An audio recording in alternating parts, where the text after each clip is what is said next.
A nation is shaped by its leaders. The goals of good leadership should be service to humanity, but too often our leaders turn towards self-serving goals of money and power. When leaders betray and sacrifice their citizens repeatedly for 3 or 4 generations, a democratic society may begin to decay, then lose its way and descend into an authoritarian state, even when the vast majority of its citizens still believe in the ideals of their democracy.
After kerosene, a flammable hydrocarbon oil, was found in the 1850s to be useful in lighting homes instead of candles, a mad rush began for control of petroleum, from which kerosene was distilled.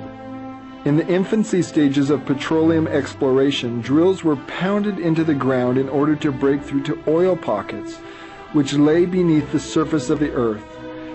Pennsylvania emerged as the first major petroleum-producing state, where oil rigs protruded from the countryside.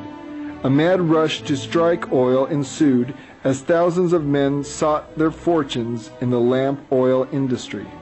In 1862, during the Civil War, an agricultural commodities distribution company from Cleveland, Ohio, Clark and Rockefeller, entered the oil refining business.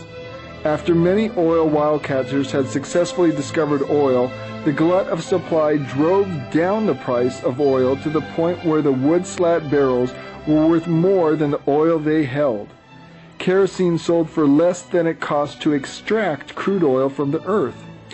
A group of refiners formed a cartel which began to regulate kerosene supply and crude oil production, and this benefited Clark and Rockefeller's Standard Works Company in dramatic fashion. Many oil drillers and refiners went bankrupt, and so Clark was willing to sell out to John D. Rockefeller in 1867.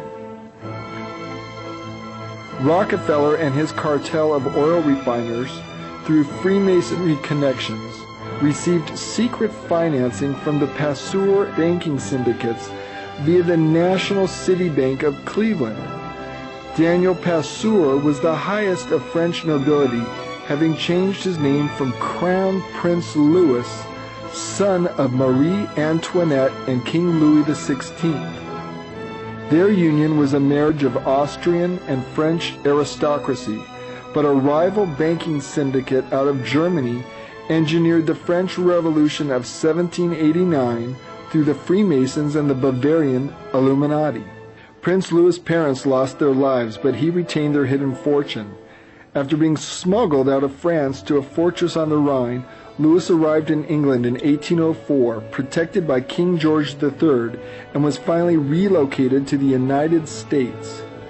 The royal paymaster of France, George Pasteur, became George Bayshore and was given 600 acres in North Carolina by King George III.